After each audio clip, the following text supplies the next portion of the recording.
Your microphones are muted, but you will notice that we have closed captioning for this program if you care to follow along. I'd like to thank Anu Tawari, Allison Johnson, Hang Nguyen, and Charles Scott for their technical assistance today. The reason we have these lectures is because there's such a wealth of historical information preserved in the archives around Iowa. And in particular, I want to mention the University of Iowa Library's special collections because they hold the records of the Rock Island Railroad Company, as well as the Vandermaas collection, which is a magnificent array of historical photographs. But here at the State Historical Society, we also have some incredible collections that we hope people will gravitate.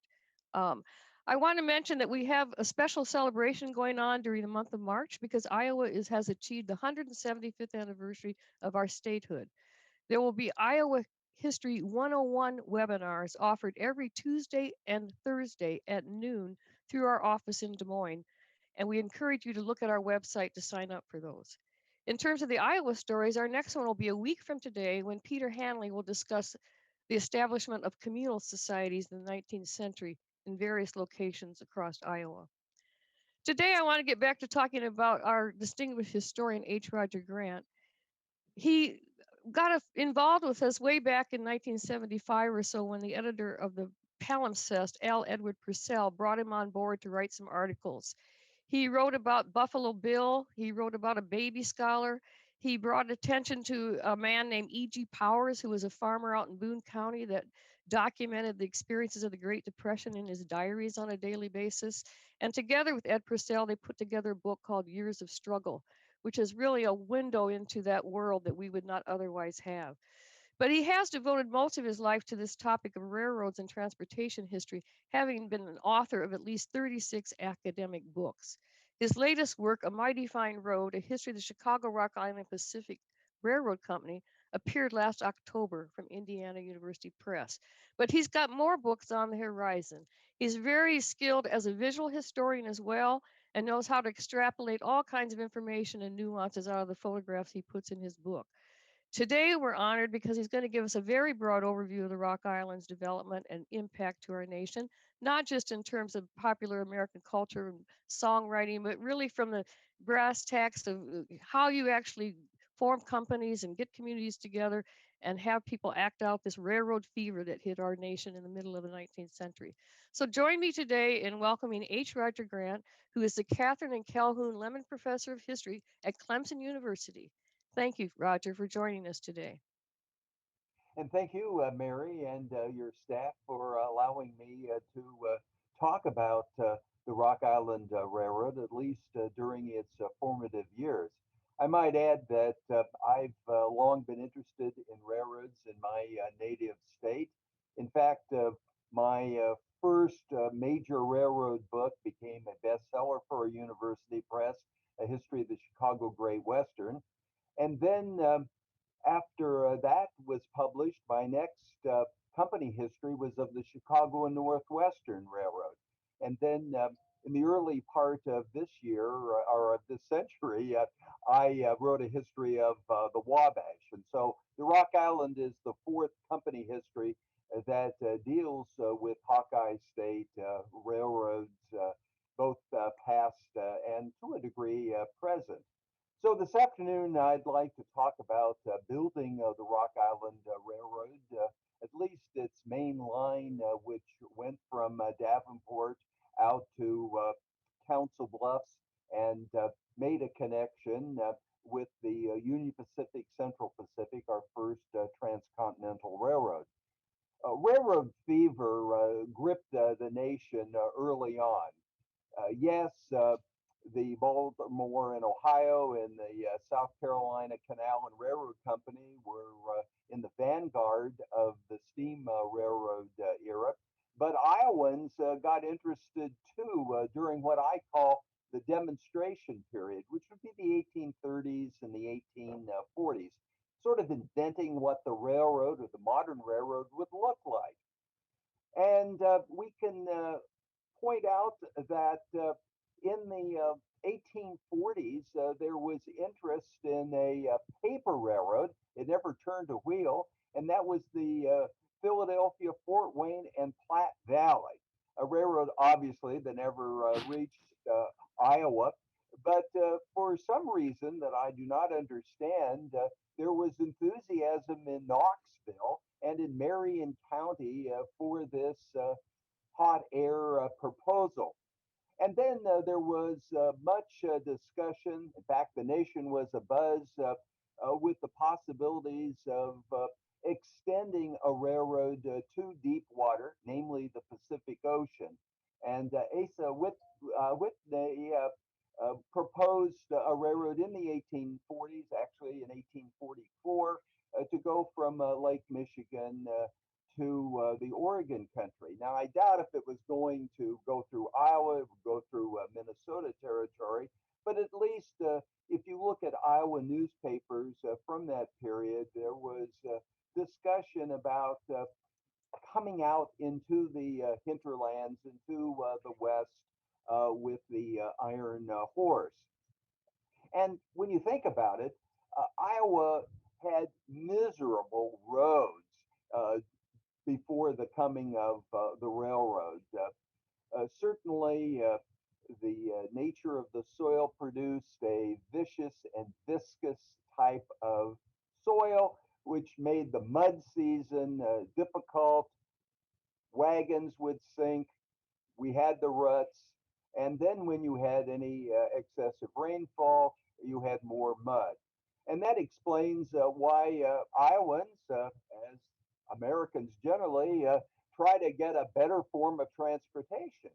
And in the latter part of the 1840s, there was the plank road movement, which certainly had a great deal of interest in various parts of the country. For example, in Chicago and Cook County, and even in Iowa, there was a plank road constructed in the 1850s between Burlington and Mount Pleasant. Uh, it was much better than the dirt roads, but then the planks rotted, and perhaps it was just as bad as these original roads. So in the 1850s, we are seeing real results in terms of railroads in the Midwest. We find that railroad fever is certainly a part of the nation's midsection. We find that even as early as 1850, there was a paper railroad proposed to connect Davenport with Iowa City. And James Grant, a lawyer in Davenport, played an important role in this paper road. And even though it never came about, the role of James Grant was important in the creation of the Chicago and Rock Island Railroad, which essentially was the predecessor of the Rock Island Railroad, although there had been an earlier attempt to have a railroad called the Rock Island and LaSalle, which was designed to connect with the Illinois and Michigan Canal that opened in 1848.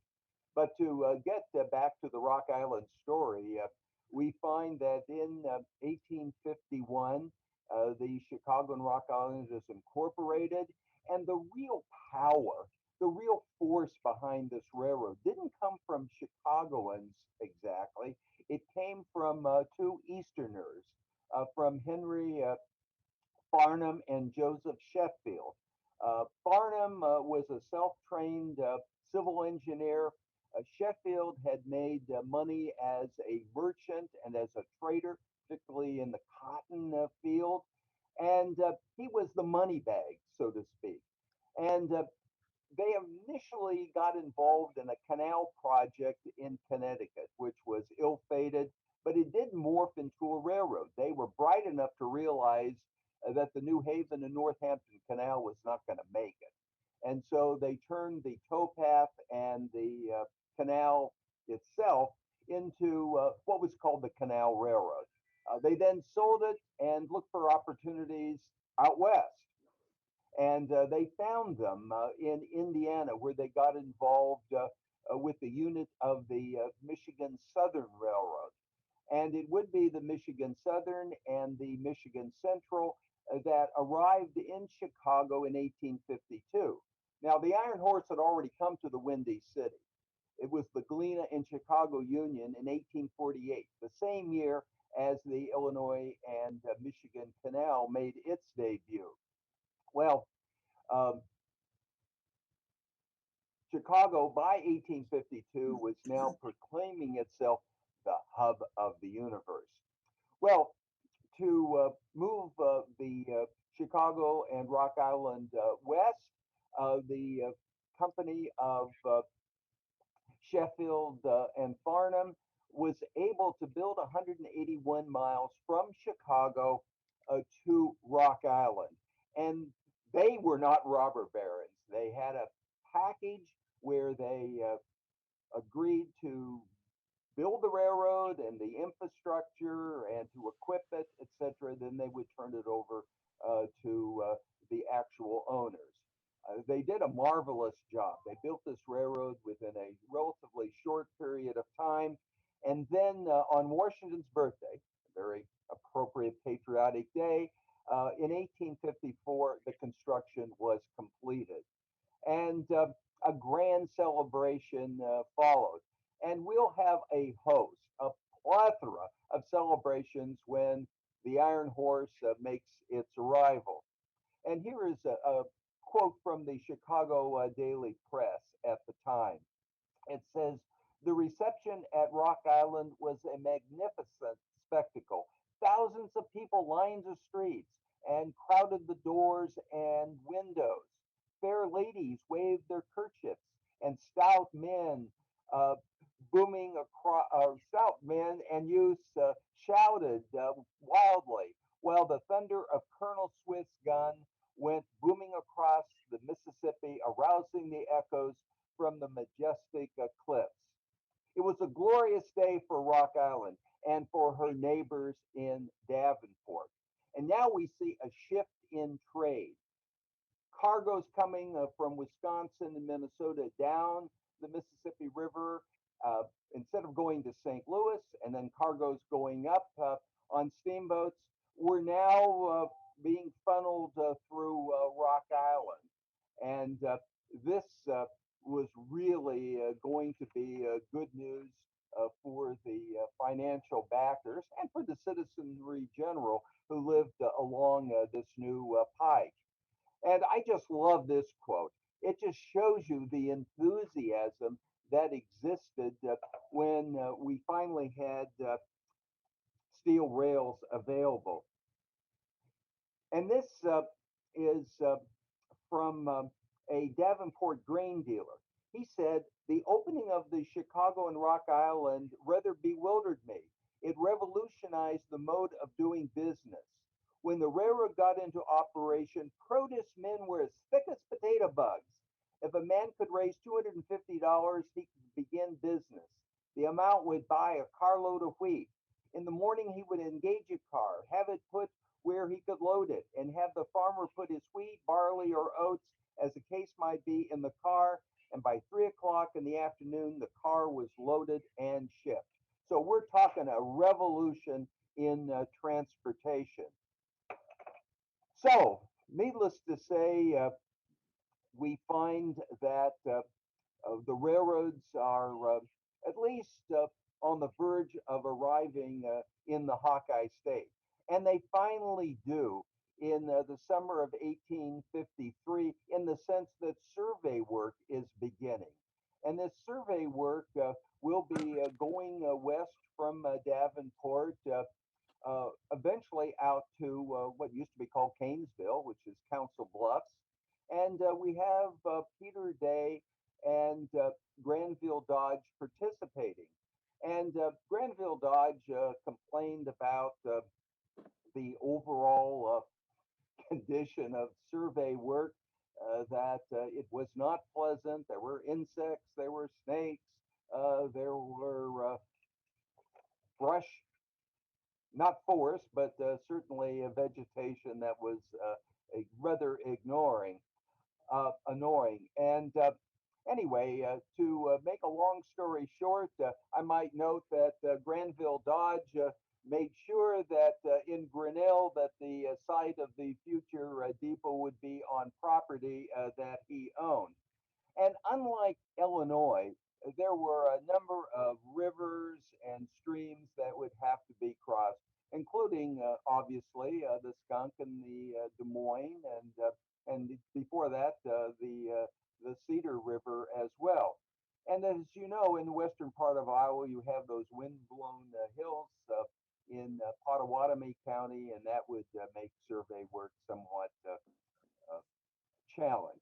Well, anyway, we finally will find the first Iowa-based real celebration, and that would be in Davenport. It was called the Railroad Jubilee. It took place on the 1st of September 1853. Now, we haven't done any grading, we haven't laid any iron rail, but more than 2,000 well wishers appeared.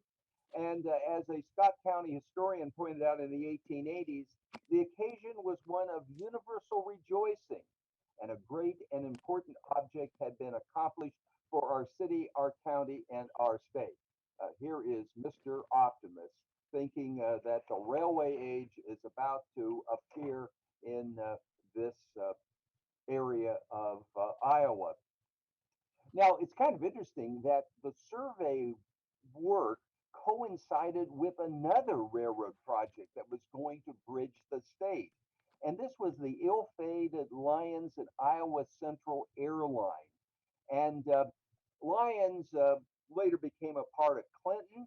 And the backers of this railroad expected to construct 308 miles from Clinton or Lyons all the way to the Council Bluffs area. And they did some grading between Lyons and Tipton and Iowa City. And they got money from local communities that had supported it through bond issues. But within a year or so, there were financial irregularities. And guess what? The movement collapsed. And now we finally are going to see railroad construction begin, and that's 1855. That's a big year in Iowa railroad history. Certainly, the coming of the first rail that was installed, and then we find on July 19th, 1855, that the first locomotive appeared on Iowa soil, the Anton Leclerc. And the Anton Leclerc was named in honor of a Davenport merchant and hotel owner who was certainly a great enthusiast for railroad construction. And here we have a scene of this handsome locomotive. Note it's a 440 for rail fans. This was called the American Standard. And these types of locomotives, obviously modernized, were in operation as late as the 1950s in Iowa. A short line, the Manchester and Oneida, had a 440 that operated until its abandonment in the early part of that decade. So this was a real workhorse locomotive for both freight and passenger. Now, also in 1855, we have, I would think, the most exciting event in Iowa railroad history. I'm going to go out on a limb. I'm going to say it's the big event. And it occurs in Iowa City. Now, the residents of Iowa City, only about 1,200 in number, had supported a bond issue that would give $50,000 to a not so recently created railroad called the Mississippi and Missouri. This was really going to be the arm of the Rock Island in Iowa. And we find that Henry Farnham is very much a participant. And when you think about putting $50,000, and that's about $1.5 million today, in a community that is that small, it's kind of impressive. Well, there was a caveat here. You better have iron rails into Iowa City by January 1st, 1856. And the time seemed problematical, even though by Christmas, rails were just several miles east of Iowa City. Building conditions were dreadful. I think the weather is probably like what you're experiencing in Iowa today. Bitterly cold temperatures, and it caused workers to suffer and machinery to freeze. Well, on New Year's Eve, 1855, the gap had been closed to only a few hundred feet. Uh, Fortunately, Henry Farnham was there to direct construction, and as time ran out, this engine, froze up. But workers and volunteers pushed this dead locomotive over hastily installed track to the final goal as church bells pealed in the new year. So the battle of the bonus was won by the good guys, the promoters of the Mississippi and Missouri River. I mean, this is exciting. I could see it's a made for television possibility. I'm not about to write the script. Anyway, what we are seeing now is that we have this ongoing Chicago and Rock Island in Illinois that's actually quite prosperous. It's a money machine. And then we have the much less prosperous uh, M&M Railroad in Iowa, but at least it's gone beyond Davenport. In fact, the first major community to be served was actually sort of on a branch from Wilton Junction down to Muscatine.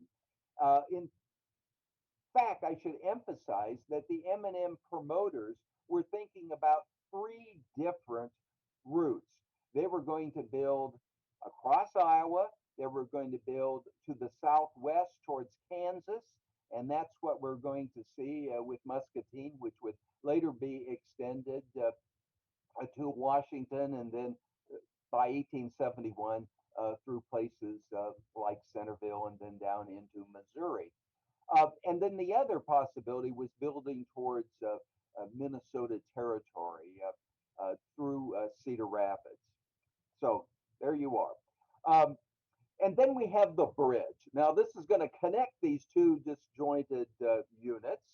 And the bridge would be completed on April 1st, 1856. And there would be a test run.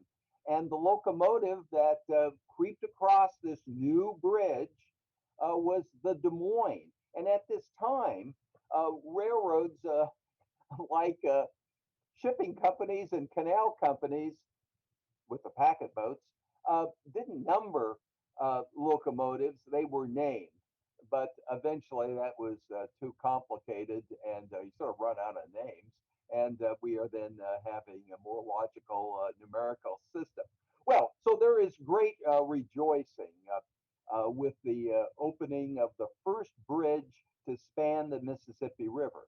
Well, needless to say, steamboat interests were not happy, and St. Louis merchants were not happy. In fact, St. Louis residents weren't happy because they were really more or less dependent upon Mississippi River system traffic, although they did start building the so-called Pacific Railroad, which later became a part of the Missouri Pacific. But uh, that joy turned to sadness, to real concern, on May 6th, 1856, when the Effie Afton steamboat, probably by accident, runs into the bridge, sets it afire. The steamboat burns to the water line, and there's rejoicing in steamboat land and in St. Louis. But now there's going to be a big legal fight, and this is where Abraham Lincoln is defending the construction of the bridge. The railroad, there was a separate company that owned and operated the bridge, but was controlled by the Chicago and Rock Island. And to make a long story short, they win in federal court in Chicago, and then eventually the case does make its way to the Supreme Court. But the point is that railroads now throughout the country are going to have the right to bridge a navigable stream. So this was an important event. Now, what is really sort of sad about the story of the Rock Island in Iowa is that the Mississippi and Missouri really was not going anywhere fast. It did, as I say, build through Muscatine and then to Washington and then westward, where it stalls at Kellogg, which is 43 miles or so east of Des Moines. And so you might argue the railroad goes from somewhere, Chicago, to nowhere, Kellogg, Iowa. I don't want to disparage Kellogg. I'm sure residents are very proud of their community in the year 2021.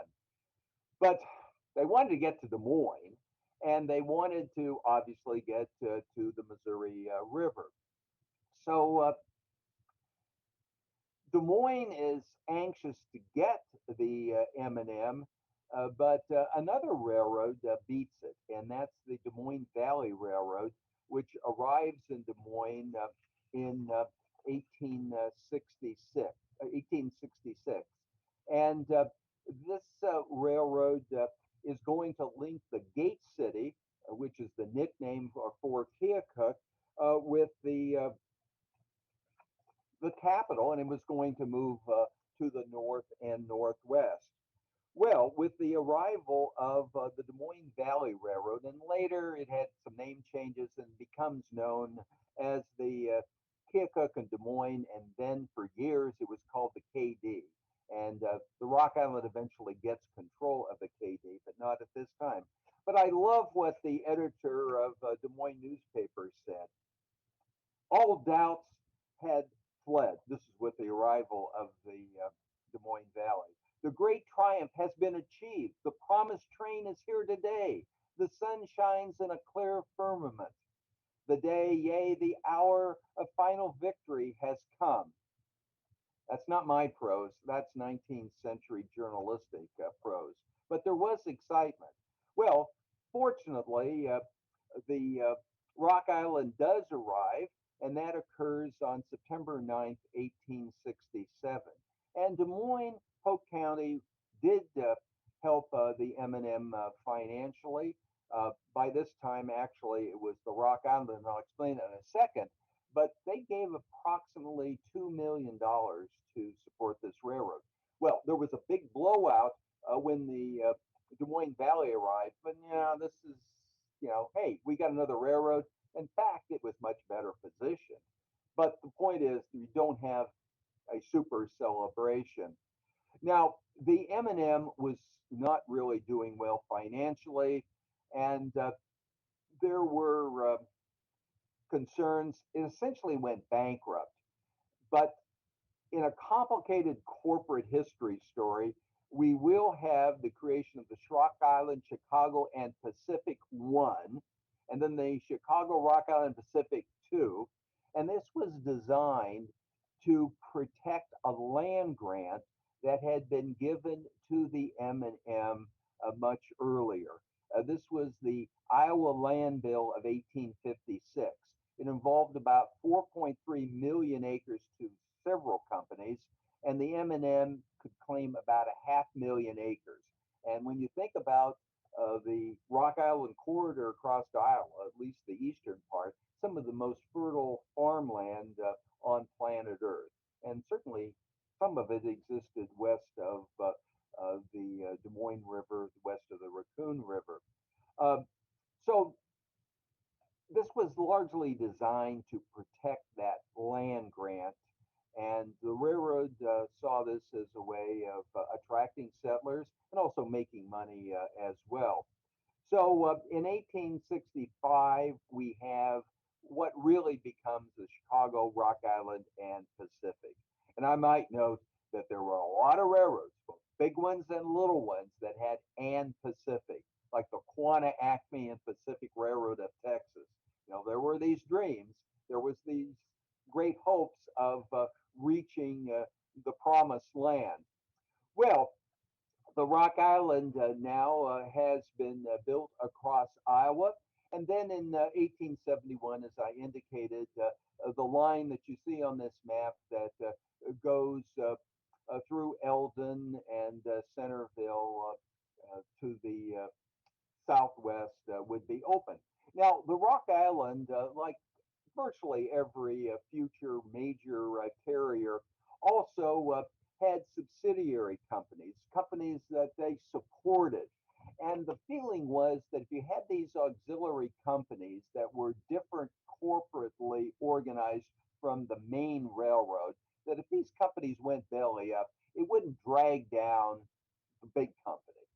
We didn't know necessarily if these smaller, what we would call tap roads or branch lines, what they became, would be that profitable.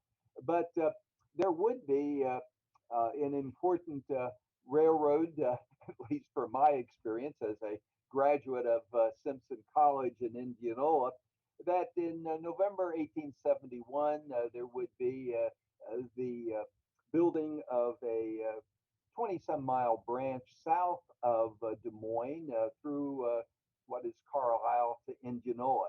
But it had a different corporate banner. It wasn't built as the Chicago, Rock Island, and Pacific. It was built as the Des Moines, Indianola, and Missouri. And this also, it's sort of like and Pacific, Missouri. They thought maybe they could then extend it to that Southwest connection that was being built or just had been built. So, it was not going to be just a dead end branch that ended in Indianola. But I must say that my mentor at Simpson College, Joe Walt, who wrote a history of the school, pointed out there was real enthusiasm because now students had a way of getting to the big city, and who knows what these students would do, even though it was a very strict Methodist institution of higher learning. And we see this little branch becoming sort of a host to another extension. And that occurred a year later. And that was the Des Moines Winterset and Southwestern that uh, verged or peeled, so to speak, off the Indianola line at Somerset and went to Winterset. And and it says, and Southwestern, there was the thought of maybe extending that to the Missouri River as well. And so here we see railroad promoters and townspeople too, absolutely convinced that they have to have a railroad. More railroads, the merrier. And certainly by the turn of the 20th century, the railroad map of Iowa, as you see from the Railroad Commission, did kind of resemble a plate of wet spaghetti.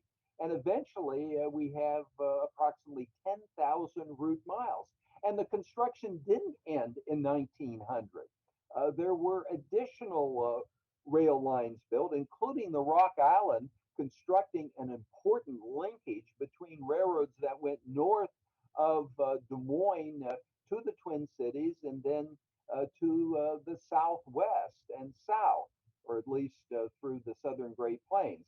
And let me explain that uh, the short line, as it became known, later called the spine line, would be built between 1911 and 1913 between Carlisle and Allerton, which will make for a line that goes from the Twin Cities all the way down into the heart of Texas. In fact, in 1945, the Rock Island, under the leadership of President Farrington, um, was going to introduce the Twin City Rocket, which ran 1,300 miles from the Twin Cities to Houston and certainly served important communities in Iowa, most notably Des Moines. In fact, Des Moines is going to emerge as sort of the hub city of the Rock Island system. Now, maybe that's an exaggeration, but oftentimes the Rock Island, when it is expanding in the 1880s, and then when it comes under control of real, honest to goodness robber barons in 1901, often came in as the number three or number four or number five railroad in a particular city. But in Des Moines, it was the dominant railroad. And I would not be surprised that the Rock Island considered the Des Moines outside of Chicago, and then also the Quad Cities, Rock Island. Des Moines really was a great source of freight as well as passenger traffic. In fact, when John D. Farrington was behind this creation of streamlined rocket passenger trains, railroads had different names. They were Zephyrs on the CB&Q or the Burlington Railroad. But the first rocket, and there would be a number, was the Des Moines Rocket. And it proved to be the most profitable of these railroads. So, in Des Moines, you could go north to the Twin Cities, you could go south to Kansas City, and if you wanted, Fort Worth and Houston. And then you could go east, obviously, to Chicago. And as a result of Ransom Cable's activities, he was the president in the late 19th century.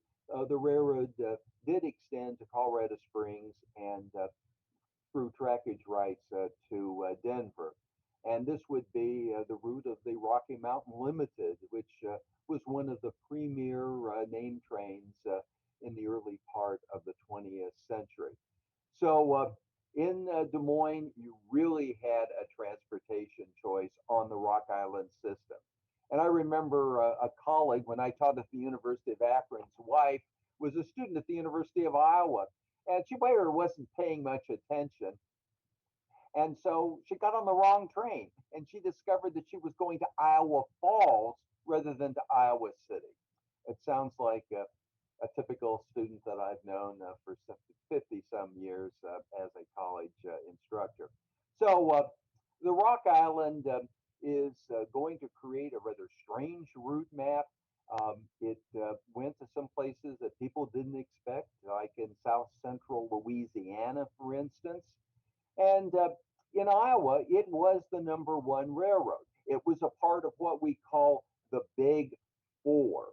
And the Big Four would be the Rock Island, it would be the Northwestern, it would be the Burlington, and the Milwaukee. And then we had kind of the little three. They weren't so little, and they would include the Illinois Central, the Minneapolis and St. Louis, and also the Chicago Great Western, my beloved CGW, the Great Weedy. So Iowa had plenty of railroads. And then, you had the Wabash, which was another route, rather long, but it did connect the Omaha Gateway with Chicago. So there are those people much later, in the last 50 years or so, that said Iowa just built too many railroads.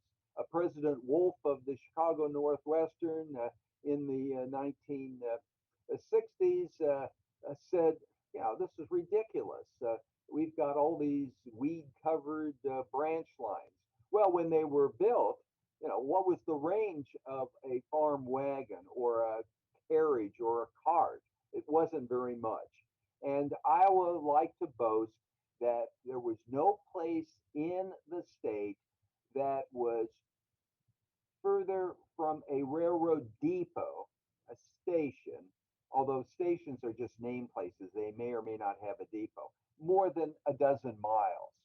So, I mean, that's really wonderful. And that explains why not only did we see the construction of that linkage that created this sort of spine line, if you will, uh, but also a number of short lines that emerged between 1909 and 1912, 1913. Railroads that nobody knows except maybe some locals, local historians or rail fans, like the Creston Winterset in Des Moines, that only got as far as Macksburg. That's not Winterset, although they hope to get to Des Moines. Or the Ike, the Iowa and Southwestern, that ran from Clarinda to Blanchard.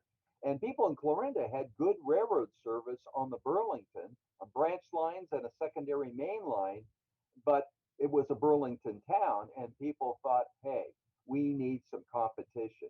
And so the Iowa and Southwestern, which became scrapped during World War One, was the answer. And then you have the Atlantic Northern and Southern that went from Elkhorn, Kimballton down to Atlantic, and then the southern part down to Faliska that opened in 1910 with a great blowout. There was a spike ceremony outside of Grant, one time called Milford, there in the northern part of Montgomery County. So, there's still railroad enthusiasm just before the dawn of the motor car and truck era. So that's the Rock Island.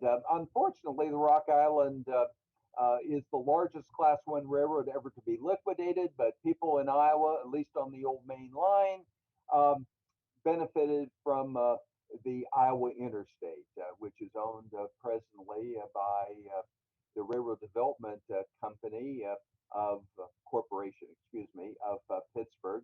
And one of my railroad books is called Railroaders Without Borders. It's a history of the Railroad Development Corporation. So if you want to learn more about the rather difficult beginning of the Iowa Interstate, Iowa Railroad, and then the Iowa Interstate. I have a chapter about how this railroad came back from the dead, essentially, uh, after the Rock Island stopped operating. So it's an exciting story in itself, which is wonderful. Railroad history is still being written. And we do have a number of short line operations in the Hawkeye State that have taken over financially viable railroads. I'm thinking of Dan Saban's Iowa Northern Railway Company, a very innovative railroad and one that is making money. And I might just say, thank goodness for the ethanol boom. As Henry Posner said about the Iowa Interstate, it's better to be lucky than good. And my first experience with the Rock Island came in Sheraton when I was taken by my mother and family friends to see good old Harry S. Truman barnstorming. And he stopped in Sheraton, and that was the first time I can recall that I ever had seen a president. Obviously, I wasn't very old. And I remember people were throwing corn, not in hate or anger, but as a way of saying, in Iowa, hello, we love you. You're going to be good for us come uh, election day afterwards, 1949, when he's inaugurated, no longer being an accidental president, which he was back in 1945. So if you have questions, I'll try to be the answer man. No guarantees, of course. You can always ask a person a question they can't answer, and I'm no exception. Before we begin those questions, if you want to put a reaction in there, or we could all silently applaud H. Roger Grant for this superb lecture, we will ask you to put your questions in the chat box, and Ellison will manage that. But virtual applause, Dr. Grant. Well, thank you. Hopefully, nobody has fallen asleep.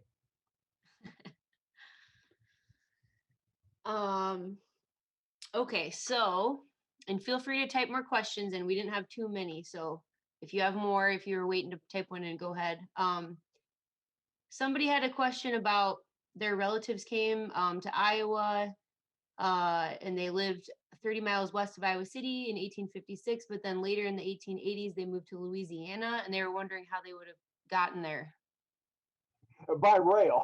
I would say that they probably would have boarded that train, gone to Des Moines, and probably taken the Rock Island to Kansas City, and there they might have boarded the Missouri Pacific, the Iron Mountain section, and then gone to Louisiana. I guess maybe they wanted to get closer to the equator. It probably is going to be warmer and nicer in Yeah. Louisiana. I don't know if you're familiar with this television series, but someone was asking about the show Hell on Wheels, if you know about that, if it's accurate or not. Well, I assume it's a reference to the construction of the Union Pacific, and you had the Hell on Wheels, which would be these construction crews, and close behind were gamblers and prostitutes, And it's an exciting story, and it did indeed exist. Okay. Certainly, it tends to be glorified. In fact, in Rock Island history, what is often glorified, in fact, in the company history that was done in 1953 by Edward Hayes, uh, it's the robbery outside of Adair, Iowa in 1873 by the Jesse James gang of an eastbound express. And unfortunately, the engineer was killed not by gunfire, but they derailed the train. Uh, I think there's that desire to emphasize the colorful and episodic. You know, so what does this really mean? Well, I think you can talk about the social history of these moving construction camps. And yeah, that's important. Don't get me wrong. And maybe the Jesse James robbery at Adair has some significance. And we have a really good biography recently of Jesse James and puts it in a larger picture. The whats and the so whats of the past. So yeah, I think that's exciting, and I Yeah. imagine they used some imagination when it was put together. So here's another question. Did Abraham Lincoln's involvement in the case to defend the railroad's right to bridge rivers also involve the rule to keep railroad bridges up, except for trains crossing? Well, I think the general agreement was that you would still have to make river navigation possible. Yes, you can bridge it, but remember those steamboats for decades had really tall stacks. And so you had to elevate the bridge. So you often had lift bridge or swing bridges to allow for navigation. You couldn't obstruct it, but you could still build over it. And I might note that Lincoln knew a lot about river traffic and how rivers flowed and the currents, etc. And the main channel of the Mississippi River is, for the most part, on the Iowa side. It was a wonderful place to build a bridge because you could use islands, actually, sort of two of them, one in particular that were owned by the government. So it was good. And then you're going to get additional bridges at Clinton and then at Burlington, and then later on, the M and St. L had one at Keithsburg, Illinois, which crossed over into Iowa. But that was the real desire. Lincoln made a very effective case. He wasn't the lead lawyer; he was one of the lawyers that defended the bridge company. Okay. Um, here's another kind of um, can you discuss the general impact of the railroad as a mechanism for economic development? How much did Iowa and the Midwest change as a result of the completion of so many rail lines? Well, for one thing, Iowa is the land of corn and hogs, and farmers really could take advantage of major markets. Uh, we started out as subsistence agrarians, and then we were sort of semi-commercial, but then we could really become commercial agrarians. And just to give you an idea, that one of the branches of the Rock Island went up to Audubon from Atlantic, and well into the 20th century, into the 1950s, that there was a special stock train that went from Audubon to the Chicago stockyards. I mean, here this just shows you that symbiotic relationship between the big city and the hinterlands. And certainly that's been pointed out in the book Nature's Metropolis um, that appeared a number of years ago. So that did it. And also manufacturing. Iowa did produce, for example, farm machinery in great numbers. So, a place like Waterloo or Des Moines or Ottumwa, all were dependent upon the railroad. In other words, it's just a part of this interconnectedness that was created as a result of a railroad network that I might note that in 1916 was over 250,000 route miles. And today, I believe it's something like 107,000 route miles. And in Iowa, we just talk about enormous shrinkage, from roughly 10,000 to less than 4,000 miles. So there are a lot of possibilities, and I think they've been exploited to a degree, uh, of rails to trails. I know that's true down in Louisa County around Columbus Junction using the old BCRNN, which was one of the major Iowa components of the Rock Island, which the Rock Island acquired in 1902.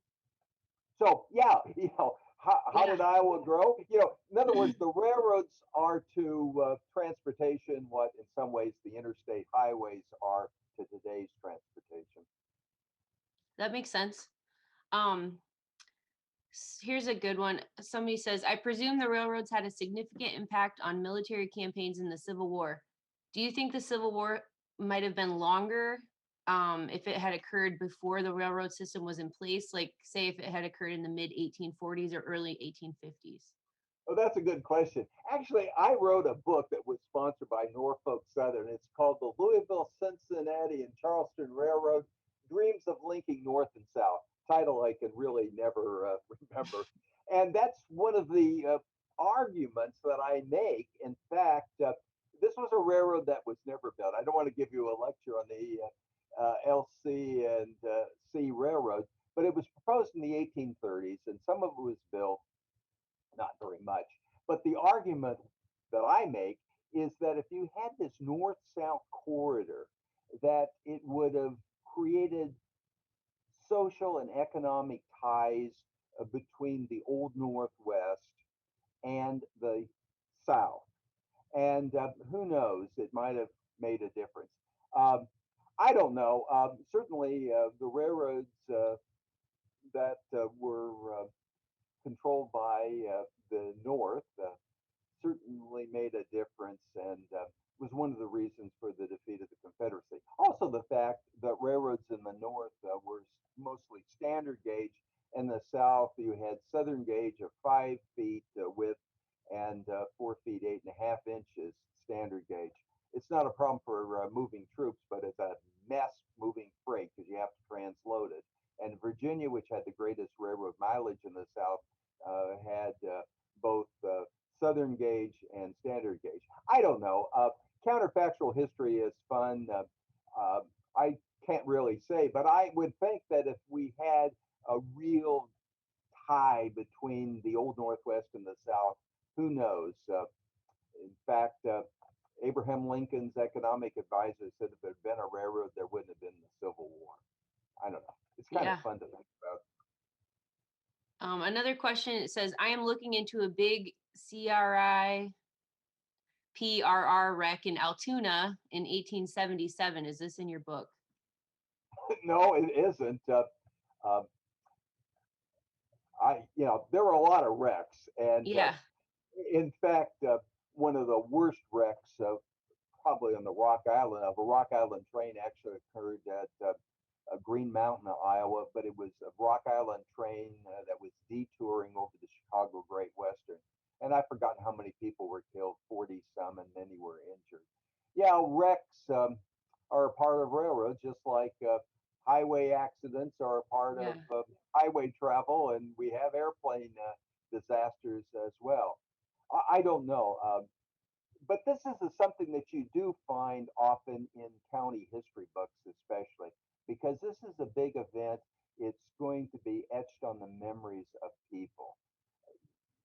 This is something that really affects the community because maybe locals are involved, and this is the big happening. So wrecks can't be ignored. In fact, we have some really good studies of this whole movement towards railroad safety. In fact, an Iowa railroad, Chicago Northwestern, came up with that phrase, "safety first." So, yeah, Okay. I don't know about the Altoona wreck. There was kind of a bad wreck on the Iowa Interstate outside of Altoona in a very recent period. Um, Here's another one. I'm interested in the acquisition of the Burlington, Cedar Rapids, and Northern Railway, which served the Iowa Great Lakes beginning in 1893. Or do you know if any records might exist that have been kept Well, about that? there's a wonderful history of the Burlington Cedar Rapids and Northern by my good friend Don Hofsummer, who has written extensively about Iowa railroads. In fact, Don and I did a pictorial book called Iowa Railroads that Indiana University Press published. You know, the BCRNN is that beloved Iowa Railroad. It was called originally the Cedar Rapids route, and then it became the Iowa route. Yes, I would urge that he look at the history of the BCRNN that Don Hofsummer wrote. It was also published by Indiana University Press. And Don early on did a book on the Iowa Great Lakes that appeared back in the 1970s, I believe, talking about the railroads, you know, the Milwaukee and the Rock Island serving Lake Okoboji and Spirit Lake. Okay. And then I just wanted to mention that we have Grenville Dodge's papers, his archival papers, at our library and archive in Des Moines. So if anybody's interested in doing Dodge research. is really an important person in railroad history, and I believe his mansion has been. I don't know if it's open to the public or not in Council Bluffs. I mean, he came back to Iowa, and certainly it makes sense for his papers to be still within the state. Yeah. Yes. Just really a great engineer, and one of these self-trained engineers. I don't believe he had a collegiate education, whereas Peter Day indeed did. Where's your book available? Someone was asking if it's on Amazon or on Barnes and Noble. Yes, it's on Amazon. Authors are always without shame in promoting their book. Yeah, and you can buy it from Indiana University Press. They have a Okay. website, but the better deal is on Amazon. Okay. Yes. Go for the better deal. Do you have any plans to do a book covering Iowa Interurbans? No.